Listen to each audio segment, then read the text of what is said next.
You know, really, the past, the present, and the future is just one big cycle.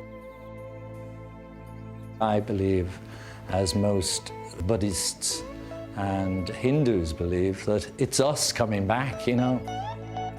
Like our kid, it's something you did, God knows when, but you're doing it again.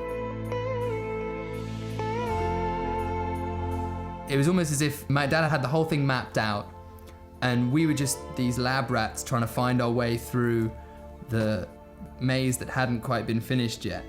Trying not to leave any footprints of us, or any trace of Jeff or me. That was the most conscious thing that we did, was to try and not impose on the album. And, you know, we'd heard every Hoagie Carmichael song, from Barnacle Bill the Sailor to, you know, he'd sing everything on the uke. You know, he'd sing anything and everything. And so that was really, you know, we had to get that in there to have, because there's uke on a lot of the other tracks as well, but that was the one that really just reeked of my dad. It was probably always that yearning, you know, finding the real answer to it all. And I think he thought about that a lot, you know, what's it all about? Much more than, say, I do, for instance. And if you don't know where you're going, any road will take you there. The problem with talking is, you know, like, the more you say, the more you bury yourself in, you know, it's very difficult to express what you feel in your heart. May not know who you are. In a song, though, because you have the addition of the music and the value of sound, that it touches places that, you know, other things don't touch, and so it can stir you from a much deeper, subtle level. I try to do my music about what my experiences are. He wrote about important things, like spirituality and corruption and stuff like that. He never wrote a song that was just like a song, you know, like I love you and that's why I think you're nice. Nobody seems to listen to anything anyway these days, do they? All got cloth ears, especially me. Never slept so little. My dad's favourite number was 7, and a lot of things that he did were according to the number 7, whether he meant it or not. And that was the highest honour I could have given a track on the album, was to put it track 7. That is my favourite, that track. I love it. Talking to myself, crying out loud. Only I can hear me now, stuck inside a cloud. Sometimes he'd be up and sometimes he'd be down. I'm not making him a saint, he could be a bit grumpy now and again. This is real life, you know, trees are growing and they give oxygen to the planet. They don't take it away like, you know, traffic jams. Sometimes I just feel I'm actually on the wrong planet, you know? And I feel great when I'm in my garden, but the moment I go out the gate, I think, what the hell am I doing here? I would like people who hear this album to actually hear how great George was. What a great singer, what a great guitar player, arranger, songwriter.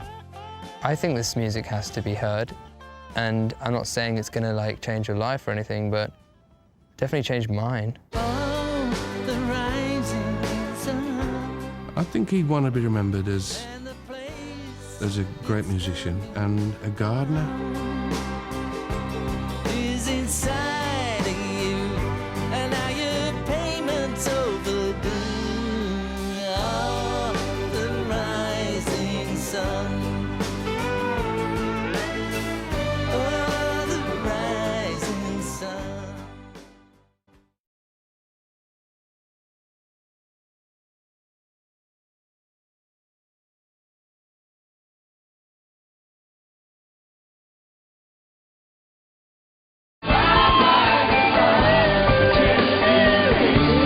All I wanted to do was really share our love for George and his music with the people. George deserved to have all his music played just one big special night because he's got so many great songs and, you know, it's his life's work. We're here to celebrate The Life and Music of George Harrison. Rated PG-13. George, a man who intensely guarded his privacy. Which begs the question, why is she talking now? She says she wants the world to celebrate George's new music and in turn, celebrate his life. Now, there's a view. It's gorgeous. And no place has Harrison's presence felt more strongly than here, Friar Park, the garden-like foothills of his home outside London. This is where the famed rock idol and his wife shared many precious moments together. And now, for the very first time, Olivia opens the gates to their sanctuary of 27 years. This is such a spectacular place, and George absolutely adored it, didn't he? Yeah, he loved it here. You know, early on, he had to get out of London, and he found a place where he could get away from the crowds, and this was it. An hour and a half west of London, the 120-room Gothic mansion was built in the late 1800s. On 30 acres of land, it's shrouded in the mist of the Thames Valley. But George felt most at home outside, in the gardens of Friar Park. Now, did George plant all of these? Yep. And all of them? Yeah, I mean, he had help. We sat down on a typically rainy English afternoon. But as George might have said, it's good for the garden. You know, it was nature, really, that he loved. And I think he felt closest to God in nature.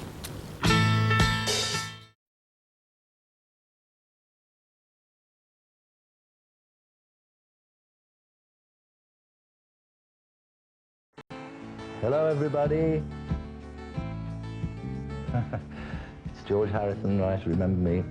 And I just thought of Dark Horse, running on a dark race course. Thought, sounds like a song. And somebody needed a name for a company. Said, okay, Dark Horse. You know, it's trying to put all the past that's been accumulated into something new and make it sound like now. Originally, they were done for vinyl, make a much better digital version of it. So I think to get them all back in the shops, nice and crisp and clean and fresh. Surprise, hopefully, maybe some nice tunes, something to give you a smile.